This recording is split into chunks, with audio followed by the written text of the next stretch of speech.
Nuostabios Trakų apylinkės.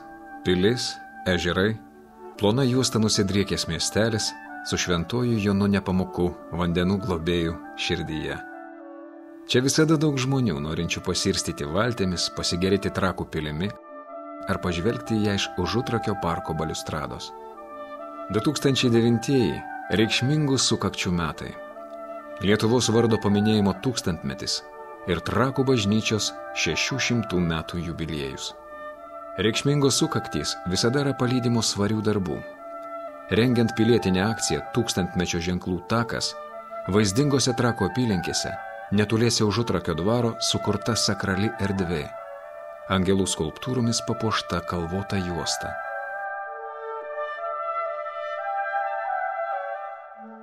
Tūkstantmečio ženklų tako idėjos autoris, Jungtinės kaimų bendruomenės Užugiriai narės Dominika Dubauskaitė Kairevičienė ir Lolita Piličiauskaitė Navickienė. Įdomi detalė. Trakuose vienoje linijoje įsidėstė reikšmingiausi miesto statiniai. Trakų Skaisčiosios Dievo motinos gimimo stačiatikių cerkvė, dar Vytauto statyta Švenčiausiosios mergelės Marijos apsilankymo bažnyčia ir Trakų salos pilis. Virš jos nuo kelio Trakai Rykantai į Būdos kaimą driekėsi žvyrkelio atšaka. Joje yra nedidelė kalva. Kalva, kurioje įsikūrė angelai. Krikščioniškasias vertybės simbolizuojančias angelų skulptūras panoro remti įvairių profesijų žmonės, ne tik iš Trakų krašto, bet ir visos Lietuvos.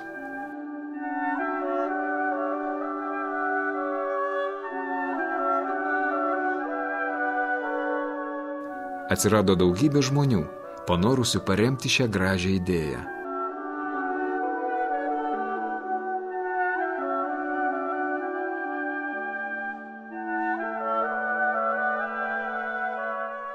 Kolektyvai, visuomeninės organizacijos, šeimos.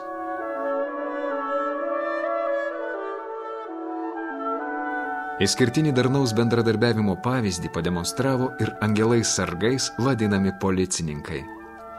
Visas kolektyvas, 90 Trakų policijos komisariato darbuotojų, nutarė funduoti dvasios stiprybės angelą. 1000-mečio ženklų tako skulptūras kūrė Prienuose veikianti įmonė Meninė drožyba, kuriai vadovauja žymus menininkas Algimantas Sakalauskas.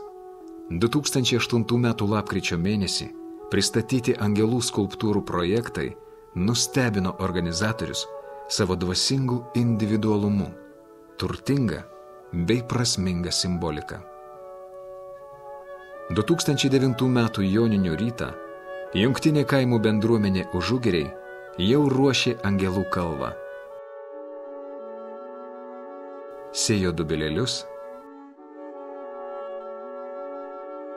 tvarkė aplinką.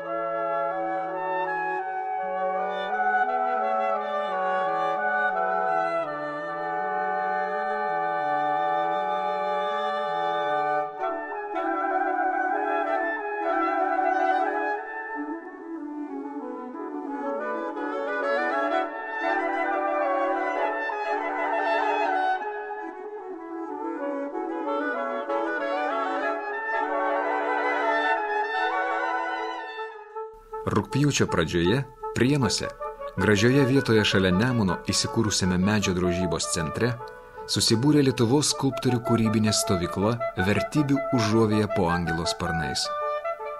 Skulptoriaus Algimanto Sakalausko pakviesti, į stovyklą sugužėjo medžio drožėjai norintys būsimam Trakų angelų takui kurti angelų skulptūras.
2009 metų rugsėjo 2 dieną Prienuose pabudę angelai pradėjo savo kelionę į šalia Užutrakio jų laukiantį Angelų taką ir Angelų kalvelę.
Rugsėjo 5-osios šeimų dienos rytą tvarkyti Angelų taką susirinko pilietiškai nusiteikę žmonės, norintys remtis savo darbų šią gražią idėją.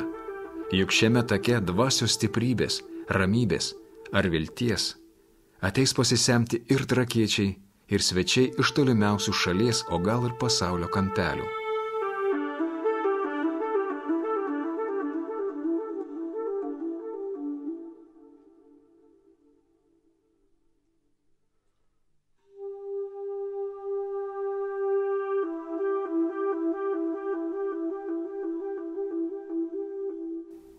Paėmėm ąžuolus iš girios ir grąžinam ąžuolų giraitę.